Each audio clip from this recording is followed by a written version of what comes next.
नमस्कार आप सभी लोगों को, गुड इवनिंग। कैसे हैं आप सब लोग? बढ़िया। एक बार फिर हमारे channel Baghel sir chemistry YouTube channel में आपका पुनः स्वागत है। हमारा चैनल आपका स्वागत और अभिनंदन करता है।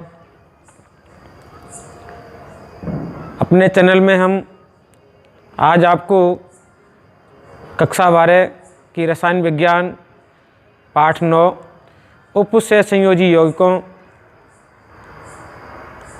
में जो संकुलों की लिगेंड की संख्या के आधार पर प्रकृति होती है वो लिगेंडों की संख्या 4 और लिगेंडों की संख्या 6 यानी टेट्रागोनल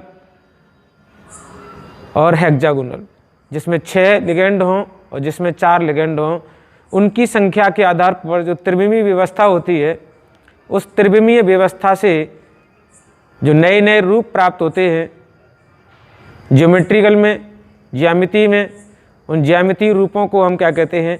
ज्यामितीय समावयवता कहते हैं। तो इन संख्या के आधार पर लिगेंडों की संख्या 4 और लिगेंडों की संख्या 6 प्रकार के उपसय संयोजी यौगिकों कि जो ज्योमेट्रिकल ओनली फॉर केवल और केवल क्या है? ज्यामितीय समावयवता को हम समझेंगे। तो उसके लिए हमने आपको चार्ट बनाया है, फिलहाल हम उसको बारी बारी से समझाएंगे। तो देखिए, जब लिगेंडों की संख्या 4 होती है तो वहाँ पर 2 प्रकार के संकरण बनते हैं। हमने क्या लिखा है? ज्यामितीय समावयवता का विवरण। और ज्यामितीय समावयवता के विवरण में एक है हमारा संकुल यौगिक उपसय संयोजन संख्या 4 और दूसरा हमारा संकुल है उपसय संयोजन संख्या 6 में। जब उपसय संयोजन संख्या 4 होती है तो 2 प्रकार के संकुल पाए जाते हैं। एक संकुल को कहते हैं चतुष्फलकीय संकुल, जिसमें संकरण होता है sp3। इसमें क्या होता है? इसमें जो ज्यामितीय समावयवता नहीं पाई जाती, ज्यामितीय समावयवता नहीं पाई जाती।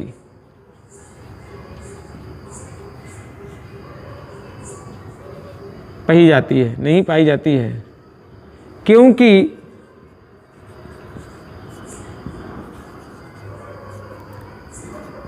इसके सभी लिगेंडों के मध्य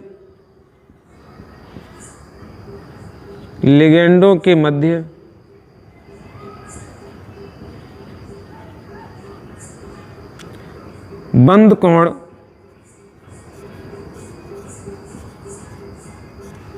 समान होता है। समान होता है, जो बॉन्ड एंगल होता है वो समान होता है। इसलिए क्या होता है कि इसमें इस प्रकार की समावयवता नहीं पाई जाती।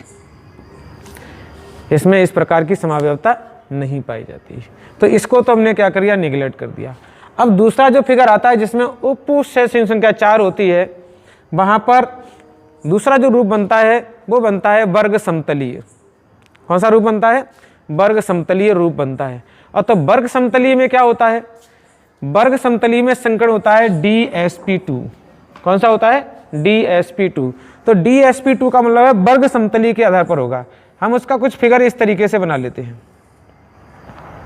यहां पर हमने क्या ले लिया? मेटल। यहां हमने क्या ले लिया? लिगेंड। ये लिगेंड ले लिया, ये लिगेंड ले लिया, ये लिगेंड ले लिया, ये लिगेंड ले, यानी यहां पर लिगेंडों की संख्या कितनी हो गई? 4 हो गई। लेकिन हमारे पास लिगेंड जब इस प्रकार के होते हैं, समान चारों लिगेंड, अब हम क्या कर रहे हैं? इस प्रकार के फिगर के अंदर हम आपको ज्यामितीय समावयवता बताएंगे। तो जब चारों लिगेंड एक जैसे होते हैं तो ज्यामितीय समावयवता का कोई रूप बनता ही नहीं है। क्यों नहीं बनता? क्योंकि जो लिगेंड है, ज्यामितीय समावयवता की जो परिभाषा होती है वो ये होती है कि त्रिविम व्यवस्था, यानी किसी संकुल यौगिक की त्रिविम की जो व्यवस्था है उसमें 2 समान समूह लिगेंड, चाहे कितने भी हों, 2 समान लिगेंड या समूह एक अक्ष पर उपस्थित हों तो उसे हम सिस कहते हैं। और जब एक सिस बन जाएगी तो उसका ट्रांस भी बनेगा। इसका मतलब है जब लिगेंड, समान लिगेंड जो हैं वो विपरीत ध्रुवों पर हों, विपरीत अक्षों पर हों, तो उसे हम क्या कहते हैं? ट्रांस रूप कहते हैं, अर्थात विपक्ष समावयवता कहते हैं। तो जब यहाँ पर क्या होता है, चारों लिगेंड एक जैसे हैं तो इसमें समान और असमान का कोई अक्ष ही नहीं रहता। जब कोई अक्ष ही नहीं रहता तो इसमें क्या होगी, कोई समावयवता नहीं पाई जाएगी। ज्यामितीय समावयवता की बात कर रहा हूँ, ज्योमेट्रिकल आइसोमेरिज्म नहीं पाई जाएगी जब एक ही प्रकार के लिगेंड हो। अब क्या किया हमने, दूसरा एग्जाम्पल लिया हमने A3B। तो A3B का मतलब है 3 लिगेंड तो हमारे एक जैसे हैं, बाकी का लिगेंड जो है हमने स्मॉल l वाला ले लिया। इसका मतलब क्या है, अब अगर इस फिगर की बात करें तो इस फिगर में हमारे क्या है, एक स्मॉल a और दूसरा हमने क्या ले लिया B। अगला जो हमारा चौथा लिगेंड है वो हमने B ले लिया। तो अब इसके सापेक्ष कोई दूसरा है ही नहीं, तो हम यहाँ पर भी ज्यामितीय समावयवता में सिस और ट्रांस नहीं बना सकते। तो इसलिए इसमें भी इस प्रकार की समावयवता नहीं बन सकती। दूसरा जो रूप दिया है AB3 का मतलब इसका उल्टा कर दिया। अब हमने क्या है, B की संख्या 3 ले ली और A की संख्या 1 कर दी, तभी भी हमारा क्या है कि 2 समान समूह नहीं हुए। जब 2 समान समूह नहीं होंगे तो इस प्रकार की समावयवता भी हमारी सिस और ट्रांस में नहीं बट जाएगी। अगली बात आती है यहाँ पर, तो यहाँ पर जो लिगेंड है वो द्विदंतुक लिगेंड है। लिगेंड कैसे, यहाँ पर द्विदंतुक लिगेंड है। तो हम कोई द्विदंतुक लिगेंड की बात कर रहे हैं। द्विदंतुक लिगेंड हमारे पास क्या है, एथिलीन डाइअमीन है। कौन सा है, NH2 CH2 और NH2। अब अगर इस लिगेंड को यहाँ जोड़ दें तो यहाँ क्या हो जाएगा, NH2 CH2 और NH2, ये जोड़ दिया। अब यही रूप हमारा इधर जुड़ेगा तो क्या बन गया, NH2 CH2 और NH2। तो अब इसमें भी हमारा क्या होगा, ये हमारा संकुल बन गया। तो इसमें भी हमारी कोई समावयवता नहीं बनेगी। क्यों, यहाँ पर भी समान समूह हो गए, यहाँ पर भी समान समूह हो गए, दोनों तरफ हमारे समान समूह हैं, दोनों तरफ एक ही प्रकार के समूह हैं। तो इस प्रकार के भी यौगिकों में इस प्रकार की समावयवता नहीं पाई जाती। अगला जो रूप आता है वो है A2BC। A2BC का मतलब है यहाँ पर क्या हो गया, अब देखिए इस वाले रूप में क्या होगा, इस वाले रूप में हमारी 2 समावयवताएं, 2 रूप लिगेंड जो हैं, यानी M हमारा ये हो गया, A हमने यहाँ लिख लिया, A हमने यहाँ ले लिया और B हमने यहाँ ले लिया, C हमने यहाँ ले लिया। इसका मतलब ये समान समूह हमारे कैसे हो गए, एक अक्ष पर हो गए। तो इन्हें हम क्या कहेंगे, समपक्ष यानी सिस फॉर्म कहेंगे। जब ये हमारे समान समूह कैसे हो जाएंगे, विपरीत अक्षों पर पहुँच जाएंगे। अब विपरीत अक्षों पर कैसे कहेंगे, हमारा A इधर और A इधर आ गया, B इधर और C इधर आ गया। अब ये जो रूप बनेगा वो हमारा कैसा बन गया, ट्रांस बन गया, क्योंकि समान समूह कहाँ हो गए, विपरीत ध्रुवों पर पहुँच गए। जब विपरीत ध्रुवों पर पहुँच गए तो इसमें सिस और ट्रांस समावयवता दिखाई जा सकती है। इसके बाद क्या है, ABCD का मतलब है ये लिगेंड जो हैं वो अलग अलग प्रकृति के हैं। A, B, C और D, ABCD ये चारों लिगेंड जो है वो अलग अलग प्रकृति के हैं। तो इनकी जो समावयवता याद दिखा रहा है, 3 समावयवी पाई जाएंगी, सिस और ट्रांस। ज्यामितीय समावयवता इसमें 3 पाई जाएंगी। तो 3 ज्यामितीय समावयवता के कारण क्या होगा, ये लिगेंड किसी प्रकृति से समान होंगे। कैसे होंगे, ये लिगेंड जो है वो किसी न किसी प्रकृति से समान होंगे, चाहे दुर्बल हो, प्रबल हो, दुर्बल हो, या एक दंतुक हो, द्विदंतुक हो, त्रिदंतुक हो, किसी प्रकार से ये कैसे होंगे, समान होंगे। समान होंगे तो वो क्या करेंगे, सिस और ट्रांस दिखाएंगे। अगला जो हमारा रहता है कौन सा, B2 और A2 और B2। तो A2 और B2 दिखाएंगे, अर्थात A यहाँ पर आ गया, A यहाँ पर आ गया, B यहाँ पर आ गया और B यहाँ पर आ गया। तो अब ये कैसे हो गए, ये हमारे समपक्ष हो गए। अब हम क्या करेंगे, इनको चेंज कर देंगे। तो B को इधर ले आएंगे और A को इधर पहुँचा देंगे। तो B एक दूसरे के अपोजिट हो गए, A एक दूसरे के अपोजिट हो गए, अर्थात यहाँ पर कौन सी समावयवता होगी, सिस एंड ट्रांस समावयवता होगी। तो ये 4 जिनमें उपसह संयोजन संख्या 4 होती है, लिगेंडों की संख्या 4 होती है, उनमें इस प्रकार के समावयवता पाई जाएगी। अब बात कर रहे हैं हम आपको उपसह संयोजन संख्या 6 में DsP3 या sp3d2 संकरण। संकरण चाहे कोई सा हो, हम इसको बोर्ड को थोड़ा खाली कर लेते हैं, आप नोट कर लें, आप स्क्रीनशॉट ले सकते हैं। हमने क्या किया, बोर्ड को थोड़ा खाली कर लिया क्योंकि हम उसको समझाएंगे। तो आगे देखिए हमारा क्या है, जब उपसह संख्या 6 होती है, चाहे उसमें संकरण DsP2 हो चाहे संकरण sp(D2) हो। लेकिन उसमें क्या है, उसका फिगर बनता है।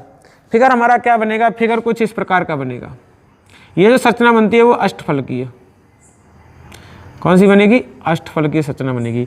इसमें हमने मेटल ले लिया, यहाँ हमने क्या लगा लिए, लिगेंड लगा लिए, ये हमारा रूप बन के तैयार हो गया। अब हम करेंगे क्या, इसमें डालेंगे नंबर। तो first, second, third, fourth, fifth और सिक्स्थ।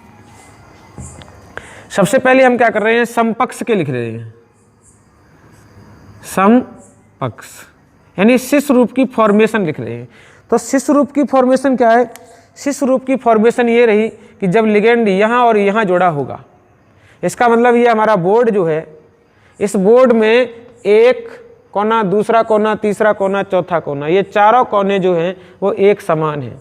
जब चारों कोने एक समान हैं तो चारों कोने एक समान होने के कारण क्या होगा, चारों कोने एक समान होने के कारण क्या होगा, इसमें ये और ये समान अक्ष पर हो जाएंगे।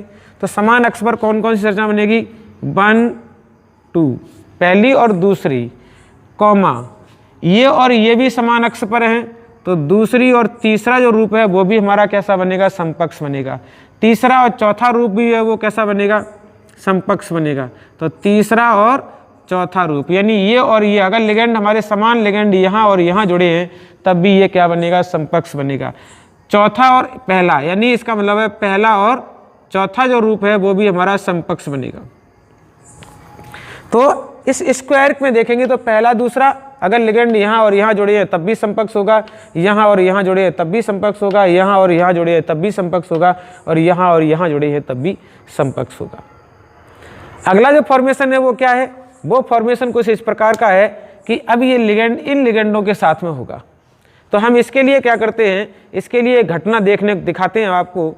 तो वो कैसी घटना बनेगी, मान लिया हमारा क्या है, ये स्क्वायर है, ये नोट जो दिख रहा है चौकोर, ये स्क्वायर है। तो स्क्वायर पे क्या हो गया, लिगेंड जो है वो इस प्रकार कुछ बने हुए ऐसे। अब 4 लिगेंड कहाँ होंगे, एक लिगेंड यहाँ, दूसरा लिगेंड यहाँ, तीसरा लिगेंड यहाँ, चौथा लिगेंड यहाँ, पांचवा लिगेंड यहाँ, और छठा लिगेंड जो है इसके नीचे होगा। जब छठा लिगेंड इसके नीचे होगा इसका मतलब छठा लिगेंड जो है वो इस नीचे वाला होगा, ये लिगेंड ऊपर है, ठीक है। तो अभी जो हमने संरचना देखी वो कौन सी देखी, पहला दूसरा ये समपक्ष होंगे, दूसरा तीसरा ये समपक्ष होंगे, तीसरा चौथा ये समपक्ष होंगे, और चौथा और पहला ये समपक्ष होंगे। तो हमने ये समपक्ष के रूप की घटनाएं लिख दी। अब ये जो लिगेंड है वो इस लिगेंड के साथ में भी समपक्ष में होगा, ये लिगेंड इस लिगेंड के साथ में भी समपक्ष में होगा, क्योंकि ये हमारे समान अक्ष पर हो गई, एक ओर हो गई, एक दिशा में हो गई। ये लिगेंड और ये लिगेंड भी समपक्ष हो गया, ये लिगेंड भी समपक्ष हो गया, ये लिगेंड भी समपक्ष हो गया। अर्थात ये जो आपके लोप दिख रहे हैं इस प्रकार के जो आपके फेस बनेंगे, ये वाला फेस भी आपका समपक्ष होगा, ये वाला फेस भी समपक्ष होगा, ये वाला फेस भी समपक्ष होगा, और ये वाला फेस भी समपक्ष होगा। तो ऊपर वाले के लिए क्या होगा, ऊपर वाले के लिए होगा कि पहली और पांचवा, पहला और पांचवा ये भी कैसा होगा, समपक्ष होगा। दूसरा कौन सा होगा, देखिए मैं इस तरीके से बना देता हूं इसको, ये वाला भी समपक्ष होगा, ये वाला भी समपक्ष होगा। तो कौन सा, दूसरा से पांचवा भी समपक्ष होगा, पांचवा से चौथा भी समपक्ष होगा, पांचवा चौथा भी समपक्ष होगा, और पांचवा तीसरा भी समपक्ष होगा। तो ये जो है रूप बन गई। अब अगला रूप कौन सा आएगा, अगला रूप होगा छठा और तीसरा भी समपक्ष में होगा। तो तीसरा और छठा भी समपक्ष में होगा, छठा और पहला चौथा भी समपक्ष में होगा, तो छठा से चौथा भी समपक्ष में होगा, ठीक है। इसके बाद छठा और पहला समपक्ष में होगा, तो 1 से 6 भी समपक्ष में होगा, चाहे 6 1 समपक्ष से लिख सकते हैं। और दूसरा और छठा भी समपक्ष में होगा, तो दूसरा कॉमा छठा जो है वो भी आपके समपक्ष में होंगे। तो टेट्राहेड्रल जो ऑक्टाहेड्रल जो संरचना है, उस ऑक्टाहेड्रल संरचना में इतने प्रकार के समपक्ष समावयवी बनाए जा सकते हैं। विपक्ष समावयवी को कितने रूप होंगे, विपक्ष के कितने रूप होंगे, तो विपक्ष के बताने के लिए फिर हमें इसको दोबारा से फॉर्मेट करना पड़ेगा। फिर हमने क्या किया, विपक्ष को बताने के लिए फिर हमने इसका नया रूप बना लिया। तो नया रूप हमने मेटल ले लिया, यहाँ हमारा लिगेंड आ गया, यहाँ हमारा लिगेंड आ गया, यहाँ लिगेंड आ गया, यहाँ लिगेंड आ गया। इस तरीके से हमारे कितने हो गए, ये 4 लिगेंड यहाँ जुड़ गए। एक लिगेंड हमारा ऊपर है और दूसरा लिगेंड नीचे है। तो नंबर फिर हमने डाल दी 1 2 3 4 5 और 6। अब हमारे पास क्या होंगे, हमारे पास जो विपक्ष बनेगा तो पहला और तीसरा, यानी यहाँ से लेकर के यहाँ तक हमारे विपक्ष बनेगी। तो विपक्ष कौन सा हो गया, पहले से तीसरा। दूसरा कौन सा होगा, दूसरा और चौथा। दूसरा और चौथा हमारा विपक्ष बनेगा, यानी जब लिगेंड दूसरे पे हो और चौथे पे हो। अगली कंडीशन कौन सी बनेगी, पांचवा और छठा। तो पांचवा और छठे पर क्या होगा, इस प्रकार के विपरीत दिशाओं में लिगेंड होंगे। तो ये संरचनाएं कैसी होंगी, संभव होंगी। तो समपक्ष बनेंगे और विपक्ष बनेंगे। कितने समपक्ष बनेंगे, कितने विपक्ष बनेंगे, वो हमने इस तरीके से आपको बता दिया। अब आगे देखिए, इसमें इसके एग्जाम्पल कौन से हैं, MA6 अर्थात एक ही प्रकार के 6 लिगेंड हों। जब 6 एक ही प्रकार के लिगेंड होंगे तो वहां पर ज्यामितीय समावयवता दिखाई नहीं देगी, जब तक कोई 2 डिफर लिगेंड ना हो। दूसरा क्या है, A5B अर्थात अब इसमें एक लिगेंड चेंज करके दूसरे लिगेंड को बदल दिया, तभी भी कोई भी ज्यामितीय समावयवता नहीं होगी, क्योंकि जब तक 2 लिगेंड नहीं बनेंगे तब तक ज्यामितीय समावयवता को नहीं दर्शाया जा सकता। अब आ गया A4B2। इसका मतलब है, अब B2 का मतलब है यहाँ पर क्या हो गए, 4 लिगेंड जो है वो एक जैसे हैं। हमने लगा लिए यहाँ पर 4 लिगेंड, एक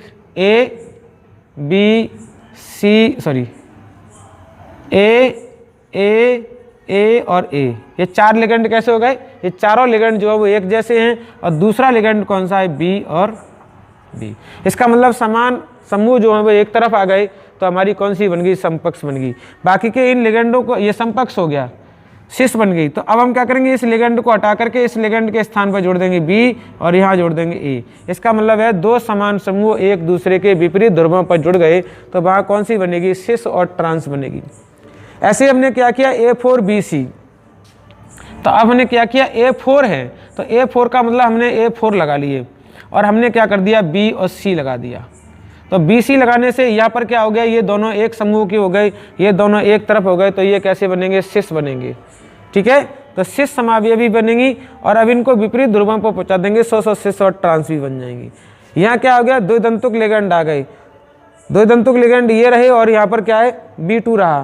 तो द्विदंतुक लिगेंड हमने कुछ इस प्रकार जोड़ दिए। देखिए, द्विदंतुक लिगेंड का मतलब है यहाँ पर इस तरीके से A और A जोड़ दिया, यहाँ पर हमने A और A जोड़ दिया।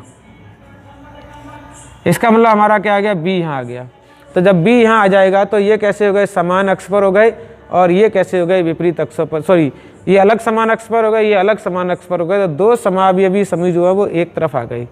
तो इस तरीके से क्या बनेंगी, सिस और ट्रांस समावयवता आप बना सकते हैं, देख सकते हैं।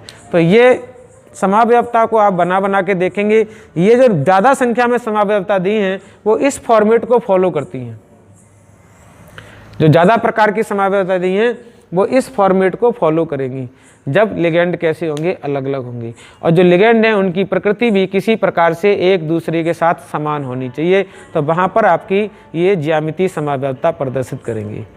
आई होप आपकी समझ में आया होगा। नहीं समझ में आया है तो वीडियो को रोक करके धीरे धीरे समझें, धीरे धीरे बना के देखें।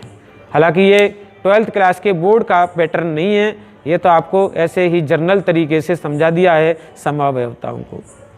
ठीक है, अगला हम देखेंगे अगले वीडियो में, वो देखेंगे उपसहसंयोजन यौगिकों में संकरण, अर्थात उनका निर्माण किस प्रक्रिया के तहत, कौन से सिद्धांत के तहत, कौन सी घटना के अंदर होता है। अगले वीडियो में हम आपको उपसहसंयोजन सिद्धांत पढ़ाएंगे। तब तक के लिए जय हिंद, जय भारत। हमारी वीडियो को देखते रहें, लाइक शेयर सब्सक्राइब करते रहें और हमें कमेंट करके अवगत कराते रहें। जय हिंद, जय भारत।